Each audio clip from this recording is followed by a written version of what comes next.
Así avanza la nueva correntada de lava del volcán Pacaya, que cada vez se acerca con mayor peligrosidad a la comunidad del Patrocinio en la parte norte de Escuintla. Hasta el viernes pasado, el INSIBUME estimaba que la distancia entre la población y este río de material era de casi 800 metros. Ahora las autoridades han comenzado a tomar algunas acciones para intentar desviar e incluso contener el avance de este. En esta emisión le contamos qué medidas se han tomado y los temores de la población cercana al volcán.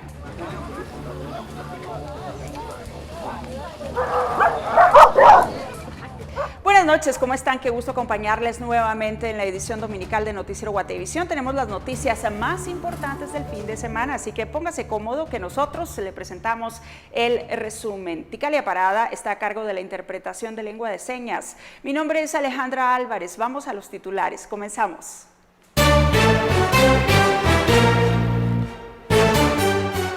Detienen a 58 personas por consumir licor después de las 21 horas en un centro nocturno de la zona 1.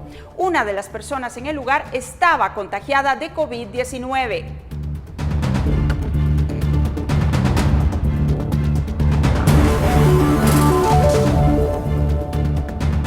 Estados Unidos analiza realizar transferencias condicionadas a Guatemala, El Salvador y Honduras para evitar migración irregular.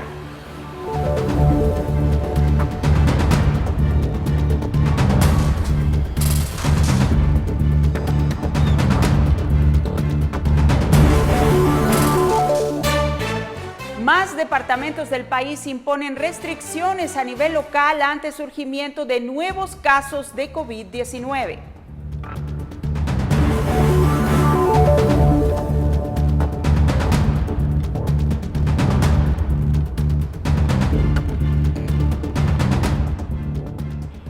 En la entrevista hablamos con una experta en biología molecular sobre las vacunas que se administran en el país y las nuevas cepas descubiertas.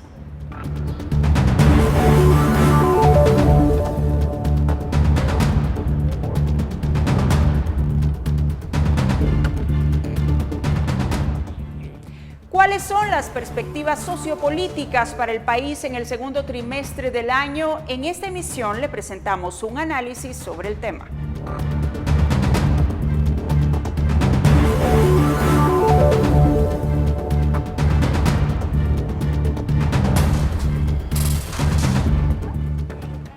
Y dos países latinoamericanos se encuentran en elecciones este domingo. Se trata de Perú y Ecuador.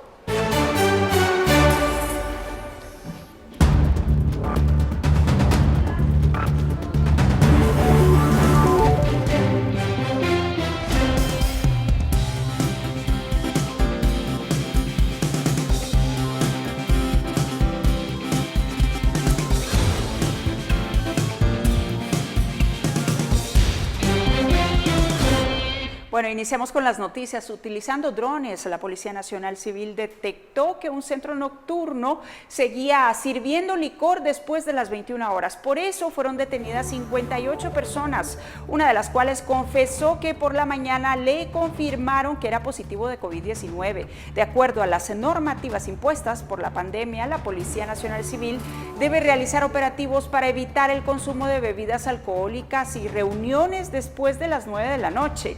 Estas restricciones alcanzan a restaurantes, bares y centros nocturnos. Ahí tienen las imágenes.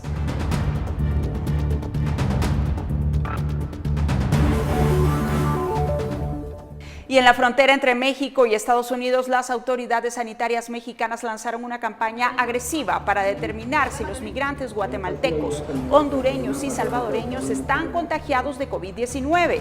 La medida ha sido tomada luego de que los flujos migratorios hacia Estados Unidos hayan crecido de manera significativa en los últimos meses. Estados Unidos ha expulsado a muchas de las personas que han tratado de cruzar la frontera vía la petición de asilo en los pasos entre Ciudad Juárez y la Unión Americana. México ha optado por esta medida, pues al llegar a los puestos fronterizos se desconoce de la situación de salud de los migrantes y pueden representar un riesgo para las poblaciones en el norte del vecino país. Bueno, ahorita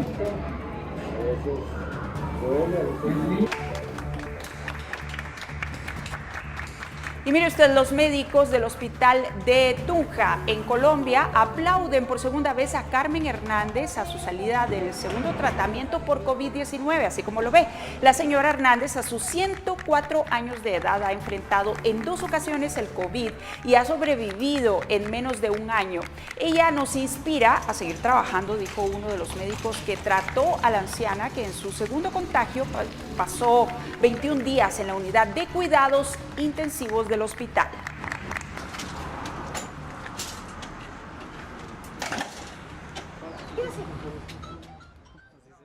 Y Estados Unidos evalúa realizar transferencias condicionadas de dinero a los pobladores de Guatemala, Honduras y El Salvador como parte de sus esfuerzos por detener la migración ilegal, según explican medios internacionales. Además, dentro de este plan también se incluirá el envío de vacunas contra el COVID-19, según recogen medios internacionales basados en una nota publicada por la agencia Reuters. La entrevista fue realizada por Roberta Jacobson, coordinadora de la frontera sur de la Casa Blanca, quien explicó que el posible programa estaría dirigido a personas en la región del Triángulo Norte de Centroamérica, pero que de ninguna manera significa que Estados Unidos entregará dinero en efectivo o cheques directamente a la gente. Además, Jacobson aseguró en esa misma entrevista que Estados Unidos está analizando todas las opciones para poder abordar las razones económicas de la migración, pero también las razones de protección y seguridad. Ayer, hombre, en la noche, ¿sí?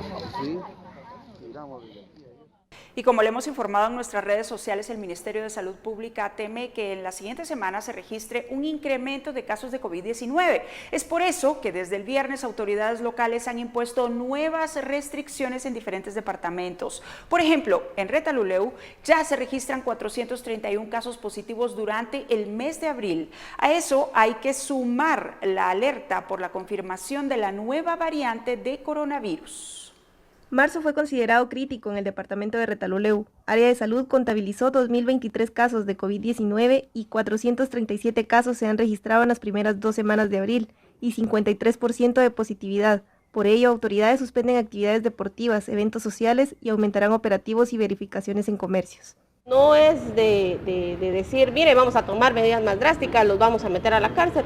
No es esa la situación, sino que yo realmente quiero que cada uno de la población hagamos conciencia y veamos de que no esperemos a que llegue a ser un familiar nuestro. Tras una reunión de alcaldes, gobernador y autoridades de salud, aseguraron no tomar las mismas restricciones del departamento de Suchitepeques para no afectar al comercio local y continuar con el mismo horario de cierre de comercios. Sabemos también en Retalhuleu de las necesidades y las precariedades que hay, por lo tanto llegamos a la conclusión con los señores alcaldes de no tomar estas medidas drásticas, pero esperamos que la población entienda. Tras la confirmación de la nueva cepa, autoridades de salud exigen a la población retalteca que mantengan las medidas de bioseguridad.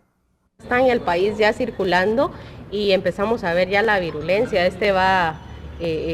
va cambiando este virus y en cualquier momento pues nosotros lo tenemos tan cerca en la frontera. Las autoridades indicaron que de continuar con el alto porcentaje de positividad, el número de contagios podría superar a los de marzo. Desde Retalhuleu para Noticiero Guatevisión reportó Victoria Ruiz. Y mientras tanto, los COCODES de Mazatenango apoyarán al Ministerio de Salud Pública en recabar datos de los adultos mayores de 70 años del municipio para obtener información de las dosis necesarias para la segunda fase de vacunación contra la COVID-19 que corresponde a personas de la tercera edad. Esta acción se estará replicando en todo el departamento. El área de salud estima que hay un aproximado de 24.000 adultos mayores de 70 años en el departamento, siendo Mazatenango el que mayor número alberga con 4.042. Sin embargo, esta cifra será cotejada con los datos que se obtengan por los COCODES. En esta fase 2 es a los mayores de 70 años que tienen una comorbilidad. Un mayor de 70 años que tiene hipertensión, diabetes, etcétera, etcétera. Porque como usted se debe acordar, fue la población más afectada que se murió. Entonces, para evitar eso es esta segunda fase. Los líderes comunitarios manifestaron que muchos vecinos desconfían del proceso de vacunación, por lo que será difícil obtener datos en algunos sectores. Nos han pedido apoyo en esta ocasión para poder llenar los formularios de candidatos para poder optar a esta vacunación, dejando en claro pues que es una vacunación opcional, en que usted decide si se la quiere colocar o no. Yo cuento con un aproximado de 45 personas de la tercera edad, de 70 años, y en eso estamos ya ahorita con la información de la segunda fase. Lamentablemente han habido algunas informaciones que no son verídicas y eso es el temor que tienen algunas personas. Aunque no existe certeza para el inicio de la segunda fase de vacunación, autoridades de salud esperan obtener los datos lo antes posible para solicitar las dosis necesarias para inmunizar a las personas de la tercera edad. Para Noticiero Guatevisión, Marvin Tunches. Y este fin de semana decenas de personas tuvieron demoras para tramitar su pasaporte debido a que hubo fallas en el sistema que usa el Instituto Nacional de Migración para procesar y emitir ese documento. El sábado el horario de atención es de 7 a 12 horas, pero las irregularidades del sistema prolongaron la atención hasta las 19 horas debido a que había citas programadas y hubo asistencia de personas que provenían de otros departamentos. En un comunicado en redes sociales, las autoridades de migración pidieron una disculpa debido a que se tuvo problemas informáticos.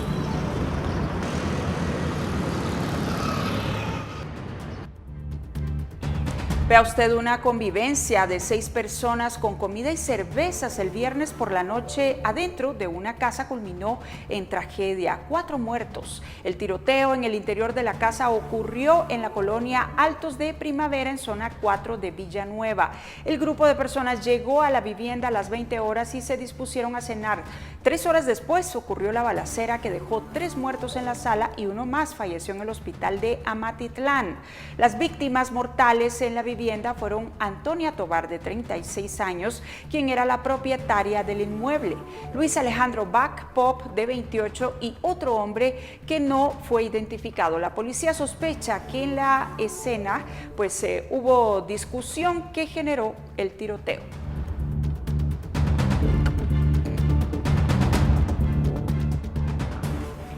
Y ahora vamos a presentar información actualizada de un caso que ha llamado la atención en los últimos meses. Resulta que Kevin Manolo Rivas Cordón, el principal sospechoso de la muerte de su prima Litzy Amelia Cordón Guardado, se ha negado a someterse a una evaluación forense de voz. Él se encuentra ligado a proceso penal por 2 delitos. Además, un mural dedicado a la víctima y a otra menor fue borrado sin razón alguna. Kevin Manolo Rivas Cordón se encuentra ligado a proceso penal por el crimen de su prima Litzy Amelia Cordón Guardado y se ha negado a someterse a una prueba fonética que solicitó el Ministerio Público. El crimen de Cordón Guardado ocurrió en Teculután, Zacapa, el 6 de octubre de 2020. La Fiscalía contra el Delito de Femicidio y la Fiscalía de Zacapa investigan el caso y el 4 de enero pasado lograron ligar a proceso penal a Rivas Cordón por plagio o secuestro y asesinato. Las fiscalías requirieron que Rivas Cordón fuera sometido a un análisis fonético de su registro de voz para avanzar en la investigación, pero se negó. La oposición a someterse a este estudio forense no entorpece las pesquisas según los fiscales y el juez evaluará la actitud del señalado. Mientras tanto, que en el centro de Zacapa el 9 de marzo pasado se inauguró un mural realizado por el artista Alberto Rubio en una escuela del centro urbano de ese municipio. Ese mural tenía los rostros de Litzy Cordón Guardado y el de Alexandra Paz, una niña de 5 años, sobrina del exdiputado Gustavo Echeverría y que falleció días después en un hospital luego de resultar herida durante el ataque al exlegislador el 1 de octubre de 2018. Lamentablemente la violencia ha incrementado tanto que tal vez fueron diferentes las formas de morir de ellos, pero hubo una mano criminal de un hombre, ¿verdad? El mural fue autorizado por la Municipalidad de Zacapa, pero un mes después, sin razón alguna, la pintura fue borrada. Los vecinos desconocen quién colocó pintura encima del mural. En la inauguración de la pintura de Rubio participaron autoridades de la comuna y aseguraron que reflejaría la lucha por eliminar la violencia contra la mujer. Reportó Edwin Pitán. Y en noticias internacionales, Ecuador abre las urnas para elegir a su próximo presidente entre Andrés Arauz y Guillermo Lasso en un cerrado duelo que enfrenta al socialismo heredero del expresidente Rafael Correa y la derecha conservadora por dirigir este país en crisis por la pandemia. Aunque rige la veda para la publicación de encuestas, varias firmas prevén una cabeza a cabeza ante el repunte del derechista Lasso. Desde la primera vuelta, el 7 de febrero, cuando alcanzó el 19,74% de los votos contra el 32,72% de Arauz. Los indecisos rondan un 15%. Lasso y Arauz protagonizan además un choque de generaciones y estilos que se decidirá con el voto obligatorio de 13,1 millones de ecuatorianos.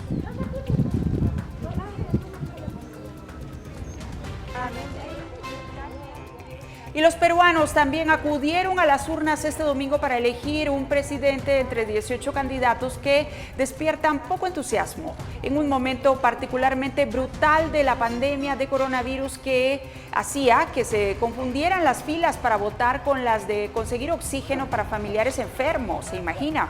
Bueno, pues la campaña estuvo marcada por la apatía de los peruanos, con un 28% de indecisos al término de un quinquenio marcado por las convulsiones. Sin partidos políticos fuertes y en una nación en donde el candidato importa más que la ideología, ningún candidato superaba el 10% de intención de voto, lo que vaticina una definición en segunda vuelta el 6 de junio.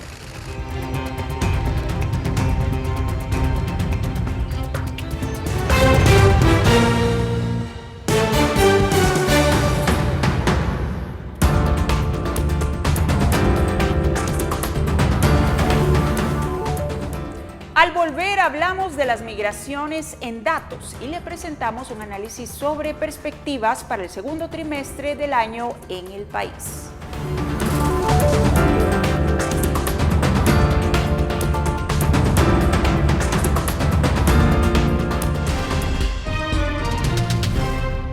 Seguimos con más información. La migración irregular es uno de los fenómenos sociales que se mantiene en los países de la región. Diferentes factores obligan a las personas a dejar su país y poner en riesgo sus vidas para buscar mejores oportunidades. ¿Cuáles son las características de estos grupos? Según información de la OIM, la mayoría de migrantes tiene entre los 26 y los 35 años de edad, 16% mujeres y 17% hombres. El segundo grupo mayoritario corresponde a personas de entre 36 y 45 años, 14% mujeres y 14% hombres. El tercer grupo es el de personas entre los 18 y 25 años, 7% mujeres y 10% hombres, y en menor proporción aparecen grupos de personas mayores a los 45 años. Las razones por las que las personas migran se mantienen y no han variado mucho.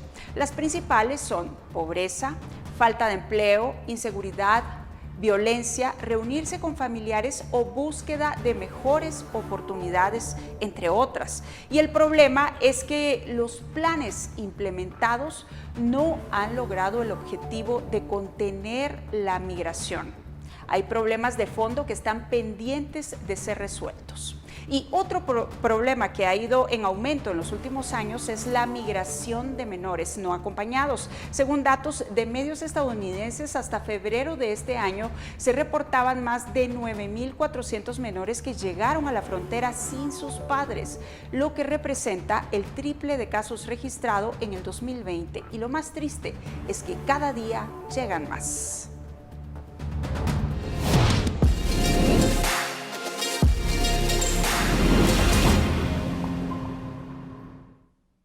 Después de los datos que acabamos de ver, nos preguntamos cuáles son las perspectivas sociopolíticas para el país en el segundo trimestre del año. ¿Cuáles son los principales problemas a la vista? El director del Departamento de Investigaciones Sociopolíticas de ACIES nos comparte su análisis. Esta semana llegaron al país funcionarios estadounidenses para abordar las causas de la migración irregular y buscar alternativas a un problema que se hace cada vez más grande y que sigue cobrando vidas. El investigador Jair Dabroy analiza el tema. Acá hay una agenda complementaria porque el tema de la migración no es únicamente, digamos, el pedirle a las personas que no viajen a los Estados Unidos de manera irregular, sino que va una agenda conexa que implica mejoras en las condiciones de vida de las personas, y muchas de esas mejoras también provienen de algunas mejoras que se den dentro del propio sistema político. Aquí estamos hablando de temas que tienen que ver sobre todo con corrupción, pero es una agenda muy fuerte que vamos a estar viendo en las próximas semanas y en los próximos meses. Hay algunos indicadores, por ejemplo, que han ido mejorando en el país, pero el tema de la corrupción sigue estando latente. Y es que la corrupción es la columna vertebral de los principales problemas del país, por lo que dar muestras de avances en el tema de transparencia es un requisito indispensable para lograr apoyo en diferentes áreas. Y ahora, en medio de la pandemia, la atención está puesta en la aplicación de la vacuna y en la forma en la que es distribuida. Obviamente el tema de corrupción va a tocar otro tipo de temáticas, por ejemplo el tema de las vacunas será otro tema que vaya cobrando relevancia en función de que el resto de países de la región latinoamericana ha tenido un trabajo muy eficiente desde las instituciones estatales para cada una de las fases de vacunación. El panorama para los siguientes meses presenta grandes desafíos. Creo que tenemos una agenda de los próximos 3 meses bastante complicada, no solo por las cuestiones de la política nacional e internacional, sino también de las propias cuestiones que tienen relación con los fenómenos naturales. Y hay un punto importante, y es que es muy probable que el tema de cortes también esté sumado a la agenda política nacional e internacional. Recordemos que el 14 de abril tenemos este cambio de cortes. Vamos a ver qué procesos se van conociendo, a ver si efectivamente incluso toman posesión las personas. Y también tenemos una propuesta del Tribunal Supremo Electoral para ser conocida por parte de la Comisión de Asuntos Electorales y discutida en el Congreso, con posibles cambios que también afectan la estabilidad del sistema político. Para Dabroy, la agenda política estadounidense marcará la pauta en la capacidad de gestión que tenga el Estado para resolver los temas prioritarios. Además, se esperan resultados en otras áreas que quedaron rezagadas por la atención a la pandemia, como la educación, seguridad alimentaria y seguridad ciudadana. Por si fuera poco, resta ver la capacidad de atención en emergencias que se puedan registrar en la temporada de lluvias, buscando que sea un trabajo preventivo y no reactivo como ha sucedido en los últimos años. Por eso, es importante que se tome en cuenta la opinión de las personas afectadas. Es importante que los actores gubernamentales puedan instruir a las personas en la definición de los problemas que ya enumeramos en estos minutos, porque muy probablemente es mucho más fácil, sencillo y barato poder otorgar esas soluciones cuando involucramos a las personas que están siendo afectadas por un problema, que lo que podemos resolver actores gubernamentales, tanques de pensamiento, universidades, incluso periodistas detrás de los escritorios. Según el investigador, el tiempo para presentar resultados se reduce. Los informes aguantan con todo, pero lo que manda son las acciones que mejoren las condiciones de vida de las personas. La agenda propia debe fortalecerse con miras a mejorar los temas pendientes de la mano de políticas públicas efectivas.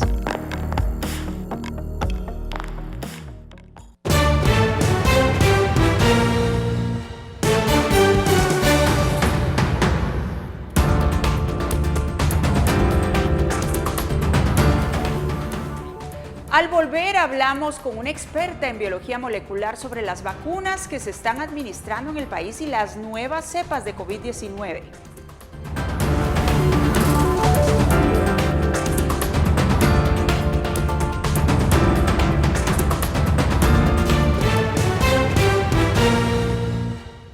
Ya estamos de regreso. Esta tarde hablamos con Dalia Lau Bonilla. Ella es doctora en biología molecular y le preguntamos acerca de las vacunas que se están aplicando en el país, pero también de las nuevas cepas que ya ha confirmado el Ministerio de Salud Pública que están circulando en el país. Así que veamos.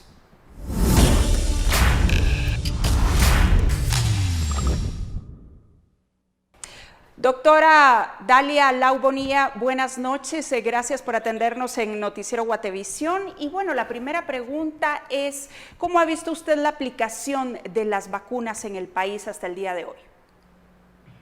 Bueno, lamentablemente primero buenas tardes a todos, pero respecto a esto, lamentablemente vamos muy atrasados. Si vemos los resultados oficiales de vacunación, según el Ministerio de Salud, se han aplicado 139,000 dosis. De estas, 2,000 son dosis completas y que corresponderían a las primeras vacunas de Moderna, que recordarán donó el gobierno de Israel. Y el resto corresponden a una única primera dosis de las de AstraZeneca o de Covishield, tanto las que vinieron a través de la donación de India como del mecanismo de COVAX. Sin embargo, esto viéndolo en números completos de los guatemaltecos que necesitamos ser vacunados, si estimamos sobre toda la población, esto corresponde apenas al 0.7% de la población vacunada. Y esto ha ocurrido en más o menos 5 semanas. Entonces, si seguimos a esta velocidad, nos tardaríamos casi 10 años en vacunar a toda la población y eso es imposible, ¿verdad? Entonces, sí vamos bastante atrasados en la velocidad que deberíamos de llevar para poder alcanzar la efectividad de la vacuna. Ahora, hay muchas dudas alrededor de la vacunación y también personas incluso que se niegan a recibir una. ¿Qué es lo que las personas deben saber sobre las vacunas que se están administrando en el país y la Sputnik, por ejemplo, que está por llegar? Sí, las 2 vacunas que se han administrado en el país han sido la vacuna de Moderna y posteriormente la de AstraZeneca. Y ahora que ya sabemos que el gobierno va a adquirir las de Sputnik, pues tenemos seguridad de qué tipo de vacunas son las que se van a administrar. No vamos a platicar de la de Moderna porque de esa probablemente no se va a adquirir más, entonces nos vamos a centrar en la de AstraZeneca y en la de Sputnik.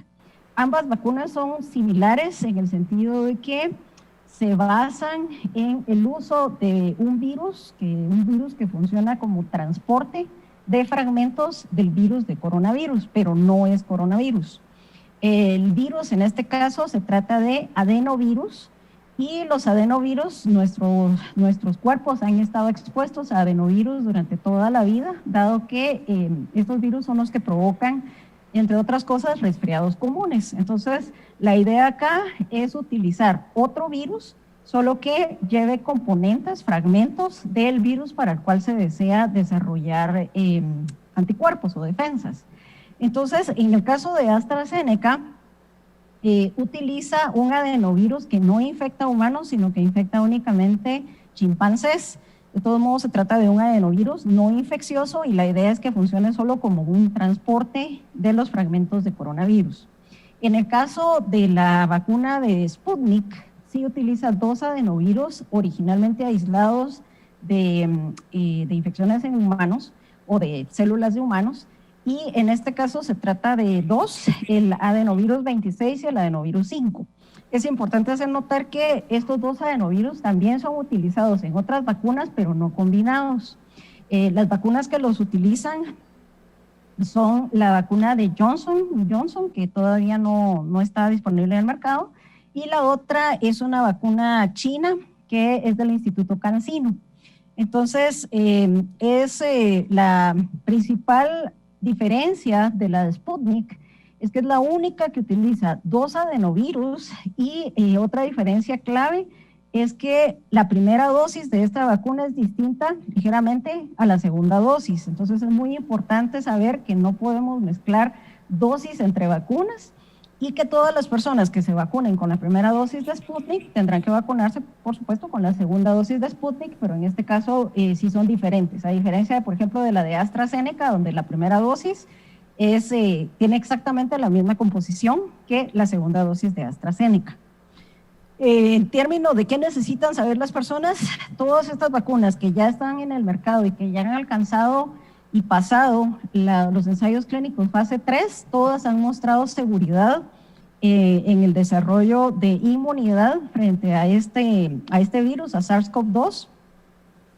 Y el otro punto importante es que no deben de guiarse por casos anecdóticos o casos que son realmente pocos respecto a efectos secundarios severos y sumamente raros. Por ejemplo, la situación del desarrollo de coágulos por aplicación de algunas vacunas. Entonces, esa es la principal información respecto a las 2 que se están aplicando, bueno, a AstraZeneca que se está aplicando en el país y la que posteriormente se aplicará, que es la Sputnik. Ahora bien, doctora, con relación a las cepas que ya está confirmado que están circulando en el país, estas variantes de coronavirus de las que habíamos estado hablando meses atrás, que han circulado alrededor del mundo, pero que ahora ya está confirmado que están en Guatemala, las personas tienen duda también sobre la efectividad de las vacunas con estas cepas. Sí, por supuesto. Es la verdad una situación cambiante de día a día y iremos descubriendo más información acerca de la efectividad de las vacunas conforme vaya aumentando el número de casos de estas variantes que aparecen. Lo que sabemos hasta el momento es que las variantes contra las que se ha probado tanto la de AstraZeneca como la de Sputnik no corresponden a las variantes californianas que fueron reportadas en el país. Se han probado contra las variantes conocidas como de Brasil, de Inglaterra y de Sudáfrica. Al menos contra la variante de Inglaterra, tanto la de AstraZeneca como la de Sputnik muestran una buena respuesta. Contra la de Sudáfrica, la respuesta sí es menos eficiente que contra las cepas originales. Y aquí es muy importante que todo el público esté consciente que mientras más rápido alcancemos la inmunidad de rebaño, menos riesgo va a haber que se diseminen estas variantes y se generen otras. Por eso es tan importante que alcancemos este 70% de la población vacunada, idealmente a fin de año, porque de esta forma garantizaremos la eficiencia de las vacunas actuales y no tendremos el riesgo de que las vacunas que tenemos actualmente dejen de ser efectivas porque ya hayan surgido variantes para las cuales no nos protejan. Pero entonces, estudios respecto a estas cepas californianas todavía no hay respecto a estas dos vacunas. Esa es información que se va generando y que los fabricantes van probando, pero muy probablemente el próximo mes sepamos cuál es el rendimiento exacto de estas vacunas frente a las variantes californianas. Brevemente, doctora, para finalizar, perdone que la interrumpa, ¿qué es lo que usted cree que debe hacer el Ministerio de Salud Pública para agilizar entonces el proceso de vacunación, por lo que usted comentaba en un inicio? Una estrategia que fue propuesta, me parece que por miembros de CACIF, era que se utilizara el padrón electoral como un registro que ya se tiene para poder identificar dónde viven las personas y poder llevar la vacunación a ellos. Las estrategias que funcionan no es que las personas vayan a donde están los servicios de salud, sino que los servicios de salud vayan a donde están ellos. En este caso, entonces, sería la vacuna que vaya a donde están ellos. La ventaja acá está que tanto con AstraZeneca como con Sputnik no se requieren temperaturas de ultracongelación, entonces es posible llevarlas hasta los municipios más alejados del país. Lo recomendable sería no llevar esto como una campaña de vacunación normal, sino realmente con la urgencia que tenemos, que se trata de una pandemia y que hay que ponerse una meta de no más de unos cuantos meses para lograr esa tasa de vacunación completa, ¿verdad? Entonces, una sugerencia bastante buena es esta, utilizar el padrón electoral como una fuente de registro para saber dónde se localizan las personas, para poder hacer la distribución de las cantidades que se requieren y acelerarlo lo más posible. Bien, pues doctora, muchísimas gracias por haber conversado esta noche con Noticiero Guatevisión. Era la doctora Dalia Lau Bonilla quien habló con nosotros acerca de la aplicación de las vacunas en el país. Continuamos con más.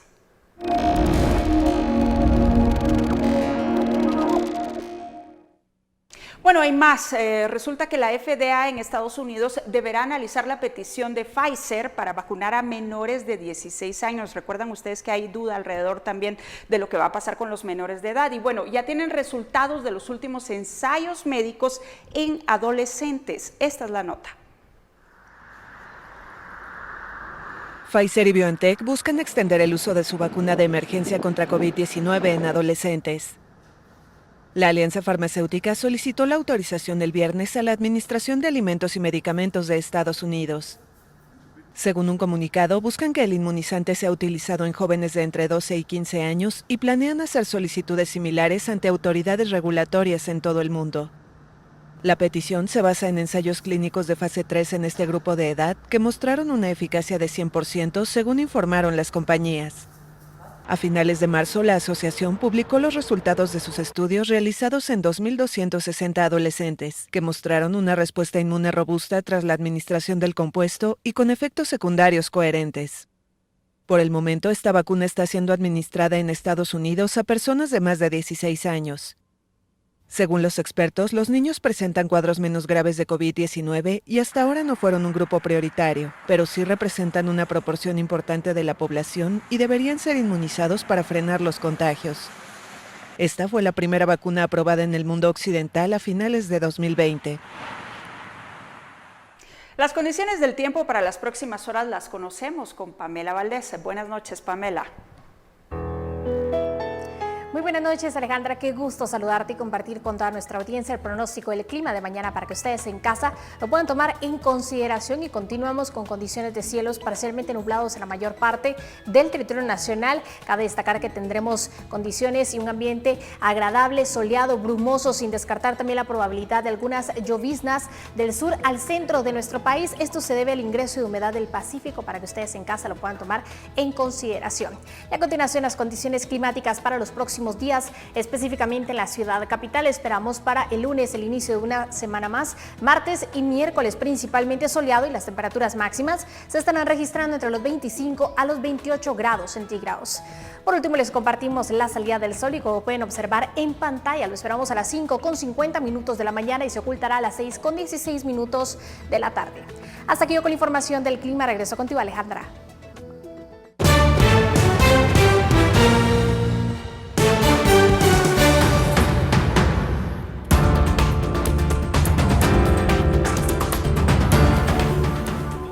Al volver, le contamos cómo están los poblados cercanos al volcán Pacaya, que mantiene actividad desde hace varios días.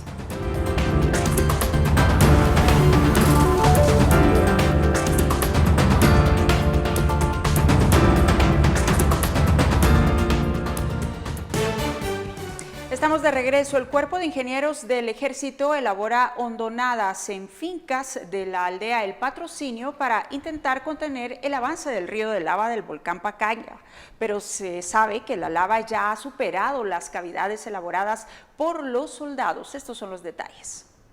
Los conocimientos de la ingeniería humana tratan de imponerse a la fuerza de la naturaleza, una prueba que se libra en Aldea El Patrocinio, en las faldas del volcán de Pacaya, en Escuintla. En estos terrenos de cultivos y pastizales, el Cuerpo de Ingenieros del Ejército de Guatemala excavó zanjones para evitar el avance del río de lava causado por las erupciones. El volcán de Pacaya desde hace 66 días está en erupción y ha puesto en riesgo a la población de la Aldea El Patrocinio, que se ubica a 2 kilómetros del área en el que está el flujo de lava en la actualidad. Según la Coordinadora Nacional para la Reducción de Desastres, el río de lava avanza 60 metros por día y con hondonadas se busca desviar el cauce hacia el sur, lugar en el que hay extensiones de terrenos de siembras. Una excavadora del ejército trabaja contrarreloj en los terrenos tratando de hacer cavidades antes de que la lava llegue hasta la población. Pese a los esfuerzos, las piedras petrificadas empujadas por la lava han sobrepasado las hondonadas. Han estado trabajando constantemente desde entonces.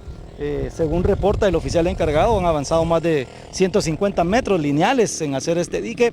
Sin embargo, si ustedes pueden ver acá a mi derecha, que es en la dirección que estoy señalando, pues ya la fuerza de la lava logró rebasar ese dique. Entonces ahora estamos trabajando en hacer otra contención. Las piedras petrificadas que se ven en la superficie se mueven empujadas por la lava que está debajo, y esas formaciones rocosas se han convertido en un atractivo turístico. A las fincas de la Aldea El Patrocinio llegan turistas extranjeros y locales para ser testigos de la fuerza del volcán. Hay familias que aprovecharon el fin de semana para observar el flujo de lava, y algunos no desaprovecharon para tomarse una fotografía. Su día de descanso domingo prefirió venir a ver cómo avanza la fuerza de la naturaleza con la lava volcánica. Ajá, sí, me dio armonía. Como nosotros tenemos también el aporte allá de los llanos, le tenemos que llevar un caminito, digo, sí. Y ya hemos ido a ver a la finca La Mate, ahí sí como hemos ido a ver, donde pasó eso. Ajá, y nos dio armonía, pero estaba pasando muy ligero, nos dice las personas. El interés por presenciar la lava ha crecido y los lugareños no han desaprovechado la oportunidad para ganar algo de dinero ante la afluencia de turistas. Al ver tanta gente, pues yo aprovecho venderles agüitas, agua pura, panitos con pollo, tostaditas, elote locos. Eso es lo que nosotros vendemos aquí, ¿verdad? Debido a que se ha vuelto una atracción turística venir a ver la corriente de lava, ¿en qué horario es cuando viene más gente al sector? 5 a 6 y ahí, transcurso de la noche, pues se vende mejor porque la gente todos salen de su trabajo, vienen a ver, todo eso, ¿verdad? Por ejemplo, ¿esos campos se llenan? Ah, sí, todo ahí se llena. Las autoridades de Conred han empezado a dialogar con pobladores de las viviendas más próximas al río de lava para evacuar en algún momento de emergencia. Con imágenes de María José Bonilla, reportó Edwin Pitán. Y salvas de cañón se escucharon en todo el Reino Unido este sábado en memoria del príncipe Felipe. Un día después de su muerte, personas en Londres se acercaron al Palacio de Buckingham a dejar flores pese a las restricciones para evitar contagios de COVID-19. Los restos del esposo de la reina Isabel II reposarán en el castillo de Windsor antes del funeral que se realizará el 17 de abril en la capilla de San Jorge, que será reducido por la pandemia. Por aparte, talleres, hornos, paredes de ladrillo, cerámica y joyas. La ciudad de artesanos vinculada al rey Amenhotep III, que data de más de 3.000 años, fue presentada a la prensa por las autoridades egipcias deseosas de promover el turismo cultural. Hemos encontrado solo una parte de la ciudad, dijo a la AFP Zahi Hawass, arqueólogo y antiguo ministro de Antigüedades, en medio de las ruinas de la antigua ciudad situada a la orilla occidental del Nilo, cerca de Luxor, al sur. Las excavaciones en la ciudad enterrada bajo la arena desde hace milenios continuarán algunos años más, afirma el arqueólogo, que llevó a cabo los trabajos desde septiembre de 2020.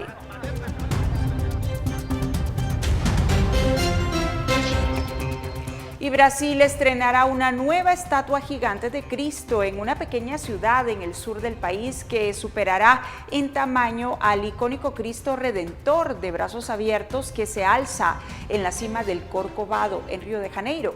Esta semana fueron erigidos los brazos y la cabeza de la estatua, cuya construcción se inició en 2019 en Encantado, Río Grande del Sur. Su conclusión está prevista para fines de este año, según la Asociación de Amigos del Cristo, que coordina la obra. La estatua de Encantado llevará por nombre Cristo Protector y medirá 43 metros de altura, incluyendo su pedestal, lo que la convertirá en la tercera estatua de este tipo más alta del mundo. La extensión de mano a mano es de 36 metros, tendrá un elevador interno y un mirador.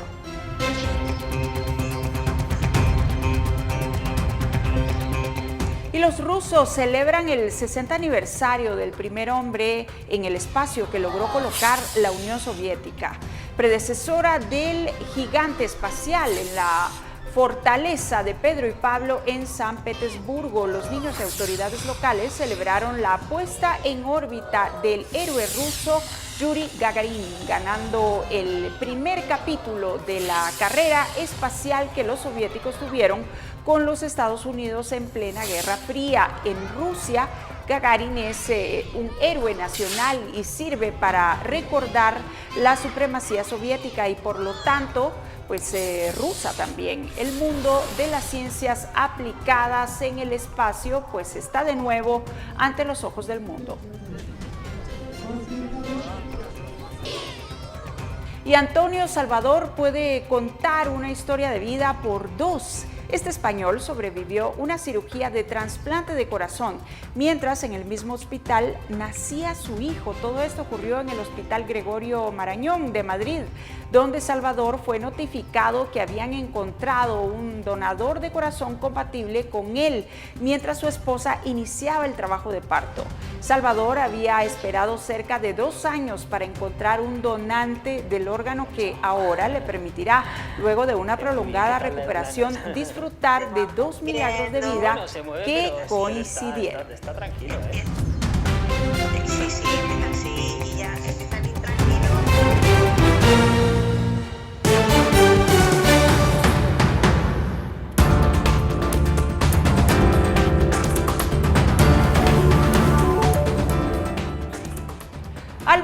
tenemos información de nuestra sección de Cultura y Espectáculos en nuestro segmento de cierre. Gracias por su sintonía.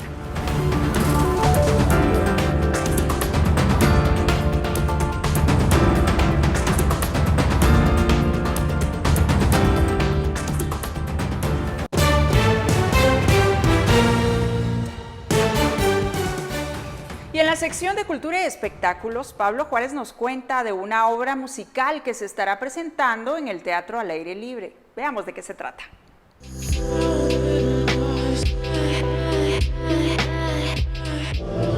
Muy buenas noches, me encuentro en el ensayo de la obra musical El Chico del Apartamento 512. Se trata de una puesta en escena que está basada en los más grandes éxitos de la cantante Selena Quintanilla y que usted podrá apreciar en abril. Una obra de teatro musical, comedia musical, como una montaña rusa de emociones. Porque es cierto, la gente va a reír, la gente va de la nada va a cantar, va a llorar con nosotros, se va a enojar, se va a enamorar en escena, porque son 5 historias diferentes de amor. El amor prohibido, el amor no importando la edad, el amor a primera vista, el amor imposible y sobre todo la superación. Hay muchos temas sociales, que a mí lo que me interesa es hacer empatía cultural y conciencia social. El Chico del Apartamento 512 es una obra que de alguna manera marca el reinicio de la actividad teatral en nuestro país y además promete que será una puesta en escena con mucha danza, con canciones y por supuesto con escenografía y una producción de primer nivel que incluye un juego de luces y hasta pirotecnia. Es emocionante estar en el Teatro al Aire Libre porque es una megaproducción, es un escenario tipo concierto, 18 luces BIM, pantalla LED gigante, vamos a tener efectos 3D y como estamos al aire libre vamos a tener pirotecnia, entonces es algo que me tiene muy emocionado. Es factor error, pero tenemos que correr el riesgo, pero estamos cubriendo todo, el estándar de bioseguridad, protocolo de ingreso, de egreso, tenemos casi un staff de 50 personas trabajando, involucradas dentro del proyecto, mariachi en vivo, tenemos un violinista en vivo, entonces sin duda alguna les va a fascinar y no solo eso, todos estamos cantando en vivo, entonces la gente va a sentirnos de forma muy presencial y la catarsis va a ser aún mayor. Si una vez sigue mi llamada. Vamos a estar únicamente 3 funciones, viernes 16, sábado 17 y domingo 18, viernes y sábado a las 7 de la noche y el domingo a las 5. Las entradas están a la venta por 2 medios, WhatsApp al 5839-4660, 5839-4660 y en clicktickets.com ustedes se meten y allá pueden comprar para cualquiera de las 3 funciones. Así es que ya lo sabe, El Chico del Apartamento 512 se presentará el fin de semana del 16, 17 y 18 de abril en el Teatro al Aire Libre del Centro Cultural Miguel Ángel Asturias. Con imágenes de Elmer Vargas, reportó para Noticiero Guatevisión, Pablo Juárez.